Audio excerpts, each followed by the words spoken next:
dreams, you about to make a killing. Fuck the hater, you don't care about the way they feeling. Won't stop till you big willin'. Can't stop till you lose the ceiling. Pop a bottle, celebrate another win on them. Toss the dollars if you got them, go and spend on them. Cause it ain't nothing when you winning, yeah. What's good, YouTube, and welcome to another episode of TheRealSense Academy with your boy Sense. Man, I cannot remember what lesson we are on. 4, 3, 5, whatever lesson it is. I am happy that y'all are here, man. I appreciate all of y'all for the comments, questions, subscriptions, likes, shares, all of that. You know what I'm saying? So we're getting there, man. The page is growing slowly but surely. And I appreciate everybody who takes the time to, you know, click that like, hit that subscribe, comment, or share. You know what I'm saying? Please make sure that if you have any questions or comments, you can hit me at the email below. Also, feel free to follow the Patreon. I am definitely going to be uploading some exclusive content there shortly. Making early posts for my videos and all that kind of stuff. Sorry. So you're going to want to make sure that you're tapped in. Almost had my computer die. I've been a little bit discombobulated today, boy, I tell you. But yeah, no, I'm definitely going to be having some exclusive content on the Patreon, so make sure you go over there, check that out. All right, so today we're getting into one of the most important and exciting sections, man, of the mix and mastering, right? We're gonna get into the master fader plugin chain. All right, this part is so important because this is where you take a good product and you make it great. You make it fantastic. You make it sparkle. You make it glitter.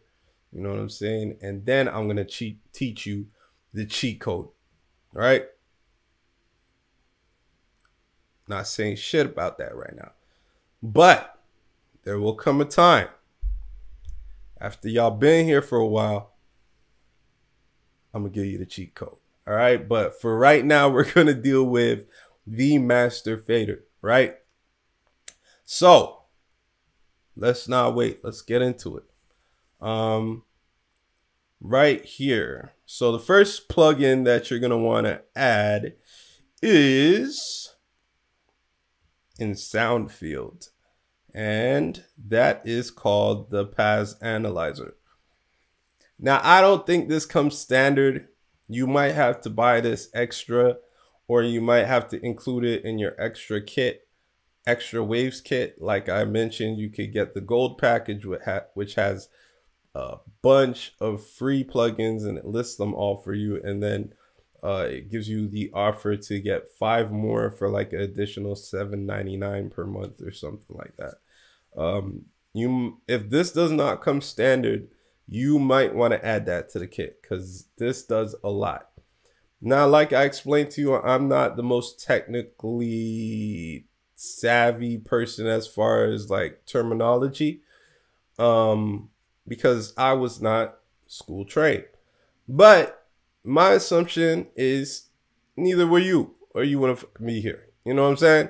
What you want is somebody to break things down in layman's terms for you, a regular person to explain things to you in a regular way. You know what I'm saying? And so here I am to lend my assistance.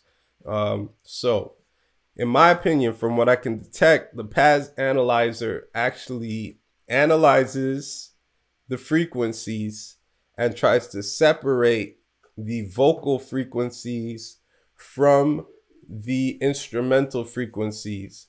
And then it tries to bring the vocals forward just a little bit, not a lot, to where it's sitting on top of the beat, but just enough to where it's blending the two elements together a little bit more and bringing the vocals just a tad bit more to the forefront. All right. That's a great platform to move on to your next step, which is EQ. Now, I know I told you guys about the Q10. I'm going to show you the Q10 real quick. This was the Q10 EQ. Not my favorite one. All right. I was able to use it because like my ear has got to a point where I can sense the subtle differences, but it's not very good at highlighting them. Like it will remove them easy enough, but like when you're searching for them, and we'll get into searching for your frequencies later on, but when you're searching for your frequencies, it's not very good at highlighting them and making them stand out, the ones that you want to remove. You know what I'm saying? So if you have auto-tune, the auto-tune kit, which is a whole other kit, a whole other subscription kit you got to go to Antares and sign up for. I would strongly suggest using the auto-tune vocal EQ. If you can't get that one, make sure you get the F6 EQ off of Waves Audio, the same place where I told you to get all of your plugins. All right. The F6 EQ does the same thing as the auto-tune EQ. I just like the sound of the auto-tune EQ better. It's a lot more accurate to me. It's a lot cleaner. It's a lot sharper. And there's so many crazy options that we will have to get into later. But for right now, before I drown you in information, I'll just show you some of the basics. All right. So with F6 and auto-tune, you get color coordinated nodes, right? Not only do you get color coordinated nodes, but now when you do something like this, where the two nodes intersect, you can see that there is a little gateway being created, a little pocket for those frequencies to exist a little higher than where you're cutting it, right? So here is the line of where you're cutting out the frequencies gradually, right? And then here we'll show you, okay, this is where the frequencies are going to be able to get a little bit higher and breathe a bit. And I'm not going to get too much into that because like I said, it's just going to be too complicated without the vocals. You really need the vocals to hear what I'm talking about. But you can adjust the size of that pocket. You know what I mean? By adjusting your Q, right? That's all I'm going to really say for that for right now. Because like I said, I don't want to get too deep and lose y'all. You know what I'm saying? But if you can, get the auto-tune. If you have auto-tune, use the auto-tune vocal EQ. If not, get the F6. If not, and you can't really afford it, or you just don't want to because you're a cheap ass, then the standard one that comes with the program, the standard EQ. Once again, I'm just going to go through that because I went through that a little quickly. Go up to EQ, the EQ 3.7 band, right? Then this one does give you a pretty accurate reading. It does give you color coordinated nodes that indicate crossover, and you know, it's for a basic beginner platform, it's great. It will work for you. You know what I'm saying? Doesn't give you so many other options, but it will work. All right. So whatever EQ you choose, that's fine. Just choose an EQ, and I'm going to get into some other information here right quick. So when you're doing all the preparation EQs, so for your EQ here or your EQ here in your vocal bus or in your vocal track, you're always going to work bottom up. So you're going to cut out some bass first, and then you're going to work on dipping out segments from the bottom upwards while you're cleaning. And like I said, I know none of this makes sense right now. It will once we drop some vocals into the program. All right, but you're gonna move from bass upwards. All right, now when you get to the master EQ, I work from the high end backwards, right? And there is a method to my madness. I just can't explain to you why it works. All right. So there is a method to my madness. I just can't explain to you why it works. I just know that it does. And this is art. So feel free to follow my technique while you're learning. And if you feel like trying it a different way, then go ahead. But what I do is remove the high end frequencies first and then roll off towards the back end. And it really works for me. It's just that final layer of cleaning. Sometimes I'll put another EQ if there's still a lot of harsh frequencies in there that I'm trying to remove.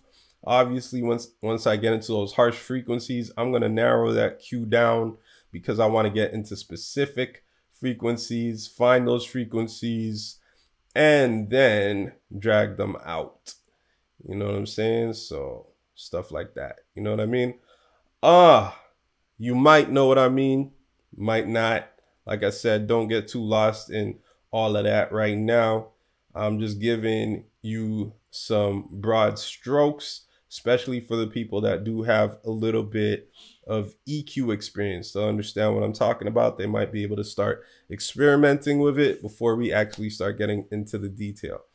All right. I usually leave it wide. I leave my Q wide for these reductions though, because this is a smoothing out phase. This is not getting into the details and trying to remove specific frequencies, all of that type of stuff. You should have done a lot of that already in your vocal bus, but sometimes it's necessary, and you slap another EQ on there and just take out some of those, like them little ones that just like you just want to put in a headlock. And yeah, anyhow.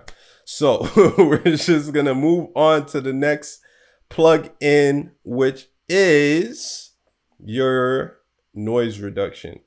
So the only one that I'm aware of and familiar with that works beautifully for me is the X noise canceller. I know there's other ones, guys. Don't tweak on me. You could use whatever you want, whatever you're familiar with. This is just what I know works the best for me and my mixes. You're always going to want to have the resolution on high. As for the threshold, raise or lower this while you're playing the vocals, just the same as I instructed you with the NS1 noise reducer, right? Same concept. You're just going to raise or lower the threshold with the reduction at 0. Like you could crank it up after you find where you want your threshold, but you're just going to slide this back and forth until you get to a point where you hear it canceling out a lot of the background noise, but it's not affecting the main vocal. That is the key, guys. If you put that up too high, like you put this up here, it's going to start cutting into your vocal and making your vocals sound dull and muddy and not cool, man. Like, you know what I'm saying? So you do not want to do that. So make sure you turn your beat off, play with the threshold, and find a level that works as far as canceling out the noise, but leaving the main vocal untouched. And then you could say how much of that noise you want taken out. You could raise that all the way to 100. I wouldn't suggest it. It's going to mess with things, especially if you have delays and reverb and stuff. It's going to try and cancel all of that out. You understand? So I wouldn't go any higher than like 15, 20, and 20 is high, bro. 20 is high. So you don't even really need to do that. You could leave it on 0, but play around with it. See what you want to do. You know what I'm saying? Now, here's something that was passed on to me by the homie Godson, who is a Grammy nominated engineer from San Diego that I worked with, who I work with at the Impressive Sound Studio out in Lemon Grove. And, you know, he's given me a lot of tips and taught me a lot of the things that he's learned over the very many years of him doing this at a high level of professionalism. So pay attention. This next one, I call it a glue compressor. It's like the thing that brings everything together and makes everything sound as one. You know what I'm saying? I think he actually called it that too, which is probably why I call it that. So the dynamics here, right here, you're going to go to dynamics. You're going to slide up to CLA 3A. And I'm pretty sure that one doesn't come in any of the kits. You're probably going to have to get that extra, right? It's about $29 if you buy it outright. If you buy 3, then you get a couple free ones. I think you get 1 or 2 free plugins if you buy 3 plugins at a time. You know what I'm saying? So you might as well go ahead, just find 3 ones that you want, buy those. You're going to get 2 more free, and like just keep on building your catalog, you know, of plugins. All right. So you got your CLA 3A here, man. And this is where it gets into, you know, really just having to have an ear for things. There's visual indicators that can tell you when you're going too far with any compressor, whether it be the CLA 3A, the RVox, the R compressor, or the H compressor. What you never want to do is exceed -6. Now that might be something different. Like they might have the minus, like see here, it doesn't have the minus, right?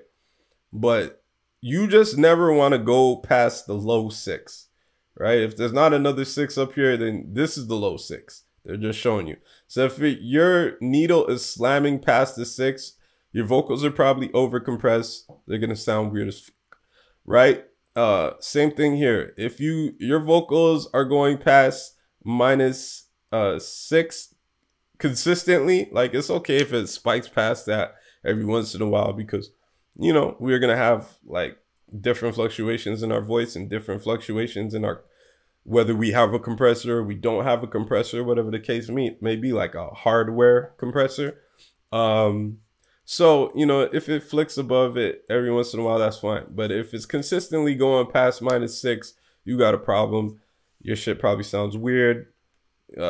Take it back a little, drop your ratio, push your threshold back up a little bit, play with your attack, play with your release, all that good stuff, right? We're going to get into that later. Trust me, it's not as complicated as it may sound to you right now. Same thing here, right? So this is the RVox, very simple. Don't have it go past the 6. So same thing here. You're going to estimate where that 6 would be, is probably that midpoint. And what you're doing is pushing your gain up and then reducing the peaks. So this will help you get, like, if your voice is like right under the beat and you're just like, bro, like it's almost perfect, but I just need it, like just a little, like you know what I'm saying? If you mixed your music before, you know what I'm talking about. I don't want you to look at me like I'm crazy, because you know what I'm talking about. It's just that, like, that little just I need it to come through a little bit more. There's other tricks to get it to peek through the mix. Oh man, I'm so excited to get into that. I'm so happy we're finally fucking done with template, man. Because we actually start to get into the artistry of this next. And I can't wait to jump back on here and get into that with you guys, with some vocals and an instrumental. You know what I mean? Anyhow, so if it's just, if it's just under, or it's having some problems peeking through the beat, what you want to do is push your gain up. Push your gain up until you hear the vocals cut through the beat. And then you're going to play with your peak, which is just the lid, like how far it lets it go. And it's selective. It will let the bass through to a certain degree. If you're not over compressing it, it will let the bass through, right? And then it will try and keep the vocals and maybe parts of the melody within a certain frame, which will give it a tighter sound and will make it sound more, that's why I call it the glue, because it's like, it makes it sound together. You understand? This is something I really have to display to you in real time, you know what I'm saying? Or else it just sounds crazy, you know what I mean? That being said, once again, you don't want this going past -6. Matter of fact, I ain't gonna lie to you, you're better off using -5 as a good guide point.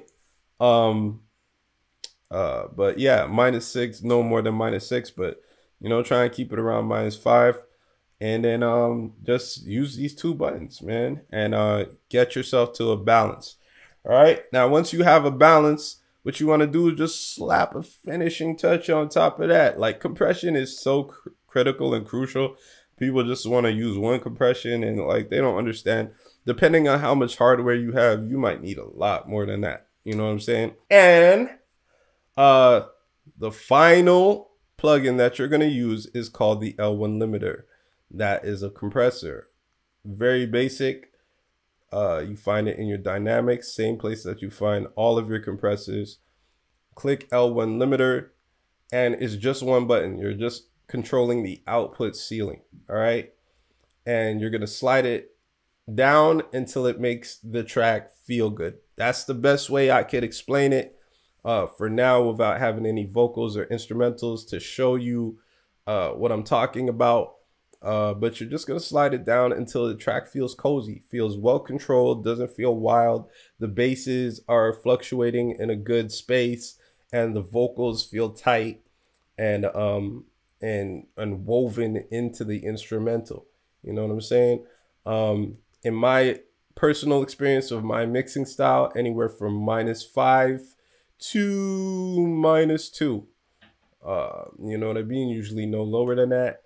But don't take my words and make them law. You know what I'm saying? You got to do what works for you. So take what I'm saying with a grain of salt and use it to enhance your personal mixing style. Because the way that you mix, you might need to, you know, crank that down to like -5. Who knows? It might still work out for you. But what you don't want to do is have your bass and your kicks compressed where they're not peaking anymore, like where they're not coming out above the rest of the track, where everything sounds flat. That's not an exciting track. You want your bass and your kicks to be a little bit higher than the vocals, so that, you know what I mean, you get that punch, right? So play with that slider and get it to a place where, like I said, it sounds tight, controlled, but not over compressed, where your basses are being smothered and your kicks are being smothered. All right. That's it. Super excited to get into the next couple of, you know, tutorials, because honestly, this stuff isn't boring, but it's tedious, and it may be boring to some of you, but you know, I find it highly interesting because obviously I'm an audio nerd. You know what I'm saying? That's why I do what I do, or else like I'd be wanting to blow my brains out every day, because I deal with a bunch of different artists and artist tracks and different microphone profiles, and some people have better mics and it's easier to mix their shit, and then some people have shitty mics and then it's harder to mix their shit. It's just like, you know, if you don't love this shit, you're gonna wanna hurt yourself. You feel me? But I love this shit, you know what I'm saying? So yeah, it might be a little bit tedious in the beginning, but this is the most boring part. After this should get really exciting, man. And that's why I cannot wait to get into the next tutorial. So y'all tell me, man, what do you want me to discuss next? Do you want me to discuss EQ? Do you want me to discuss compression? Those are actually the most complicated ones. I think like the noise reduction and all of that is like super easy. Like, you know what I'm saying? De-esser, all that is super easy. But EQ and compression are the ones that will really enhance your sound and take you to that next level. You feel me? So let me know. Drop it in the comments below. You already know what it is, man. Make sure you like, comment, subscribe, and hit share so that everybody who can get some value from this can come check it out. and see what I got to say. Maybe I can help him out. You know what I'm saying? But hey, love y'all. Y'all already know what time it is. Family, money, everything. Let's get it, baby. Whoa! You got big dreams, you about to make a killing. Fuck the hater, you don't care about the way they feeling. Won't stop till you big willin'. Can't stop till you lose the ceiling. Pop a bottle, celebrate another win on them. Toss the dollars if you got them, go and spend on them. Cause it ain't nothing when you winning, yeah.